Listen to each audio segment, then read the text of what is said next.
आज हम लोग सफलता के लिए कुछ बोलेंगे। What is success? सक्सेस,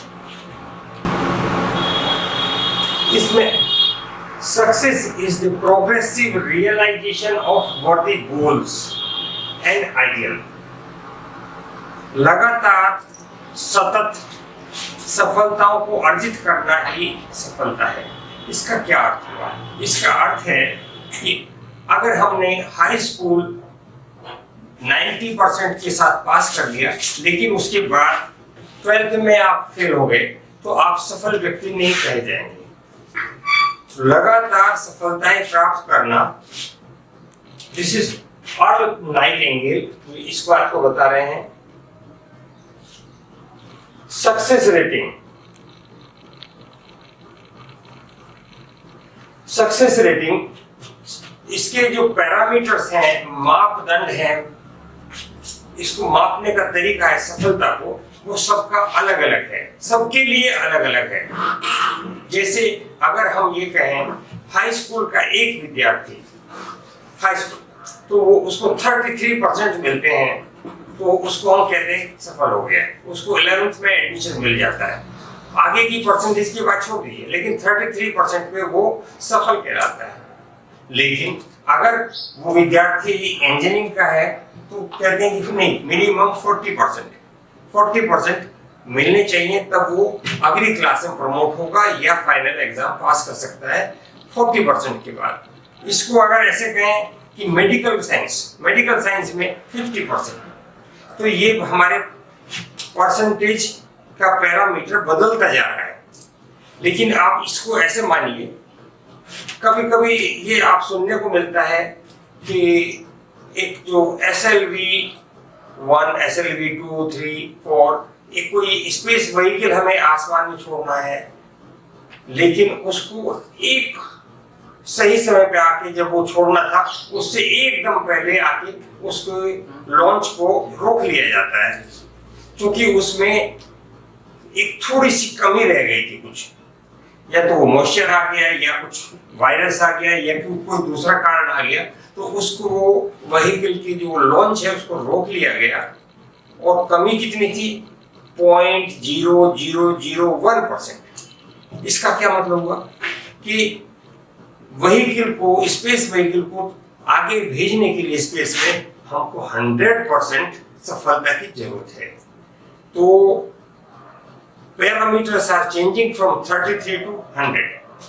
या इसको ऐसा कहिए, आपने 5,000 रुपए का एक टिकट हवाई जहाज का लिया, आपको दिल्ली से मुंबई जाना है, लेकिन जैसे ही आपने सारी बोर्डिंग वगैरह क्लियर करके बोर्डिंग पास ले लिया और आप अंदर गए और जाके you were just to climb up the stairs, हवाई जहाज में बैठने के लिए जैसे सीढ़ी चढ़ने लगे, तो आपके कान में किसी ने आके धीरे से ये कह दिया, और इसका जो पायलट है वो 100% श्योर नहीं है कि वो इसको उड़ा सकता है कि नहीं।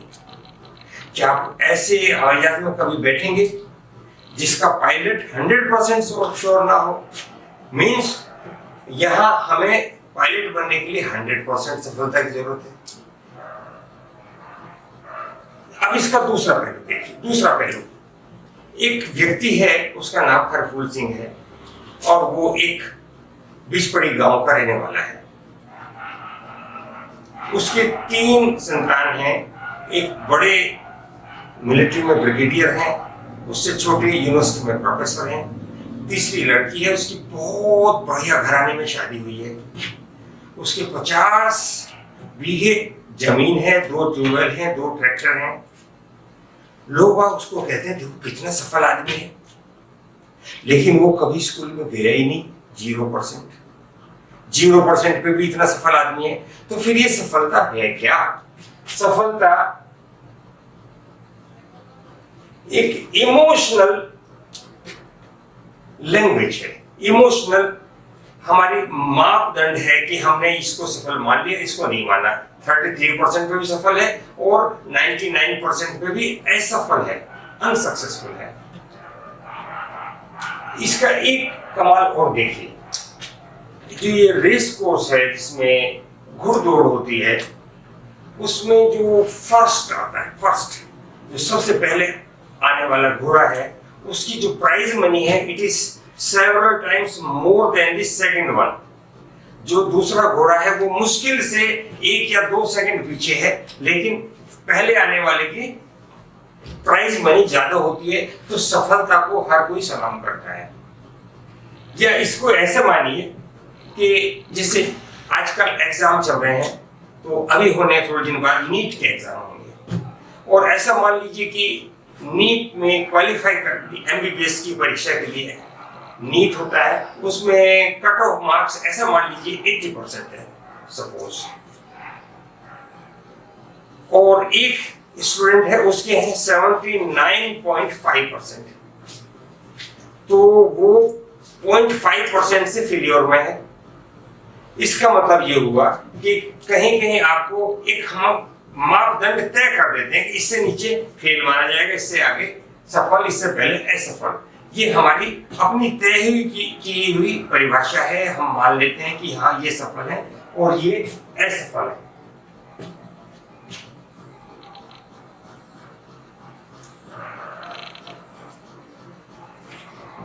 ये अमेरिका के राष्ट्रपति हुए हैं थियोडोर रूजवेल्ट। ये कहते हैं कि it is hard to fail but it is worth never to have tried to succeed.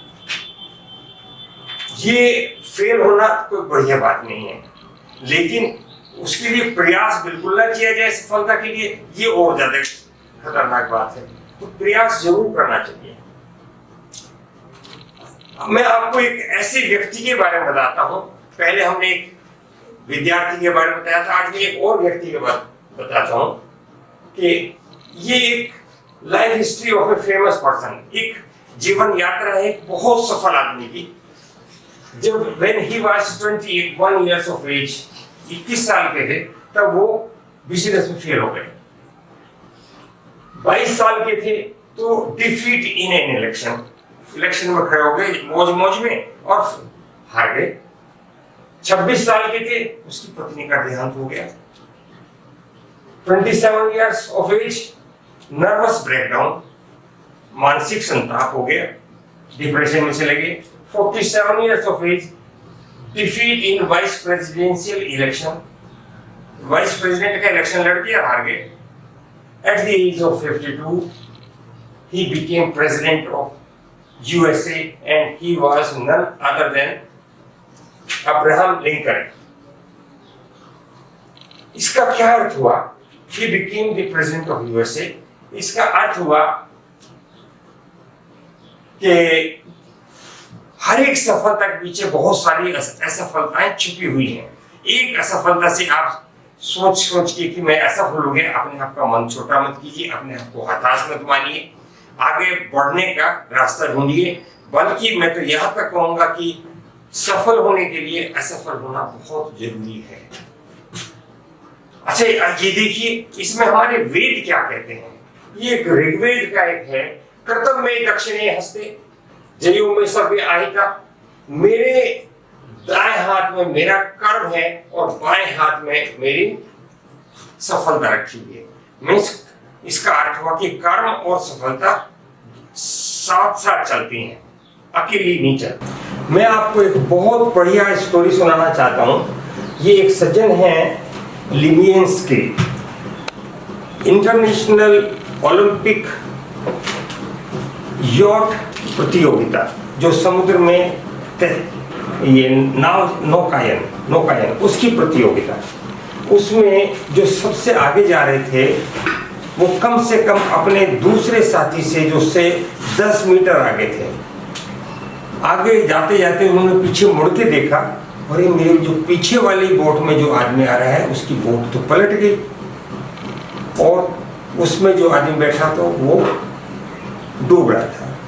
तो जो पहले आने वाला व्यक्ति लिविंस्की, वो अपनी बोट से कूदा समुद्र में and he saved that drowning person. जो डूबने वाला व्यक्ति था उसको बचा के लेके आया। हाँ, वास्तव में इन्होंने अपना ओलंपिक का स्वर्ण पदक खो दिया, लेकिन वहां बैठे हुए लाखों दर्शकों में से, जिनमें से किंग्स और क्वींस भी थे, उन्होंने उसको इतने पदकों से लाद दिया। अब आप खूब सोच के देखिए कि ये व्यक्ति जो दूसरे की जान बचा के आया वो सफल व्यक्ति है या असफल व्यक्ति है। सफलता का पैरामीटर बदलता रहता है। मन में है विश्वास, पूरा है विश्वास, हम होंगे कामयाब एक दिन। लेकिन कामयाब होने के लिए पहले मन में विश्वास होना बहुत जरूरी है। अपने अंदर एक कॉन्फिडेंस जगाइए कि हाँ मुझे ये काम करना है। लेकिन अगर यहाँ की भाषा में कहते हैं कि पहले ही आप हार मान के बैठ गए तो आप आगे नहीं बढ़ सकते। इसलिए किसी ने बहुत बढ़िया कहा है कि फैसला होने से पहले मैं भला क्यों हार मानूं, जग भी जीता नहीं और मैं अभी हारा नहीं। टूल्स फॉर सक्सेस, सफलता के अलग अलग तरीके, क्या क्या उसमें टूल्स हो सकते हैं, क्या क्या सहायक मापदंड हो सकते हैं। पहला है burning and pulsating desire. Burning and pulsating desire का अर्थ हुआ कि आपके अंदर आग धधक रही हो कि मुझे ये काम करना है, मुझे ये काम करना है।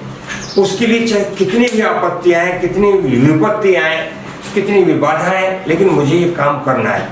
बर्निंग एंड पल्सेटिंग, जो बार बार अंदर से एक आवाज उठनी चाहिए, फूंक सी उठनी चाहिए। Thank you very much, thank you for listening.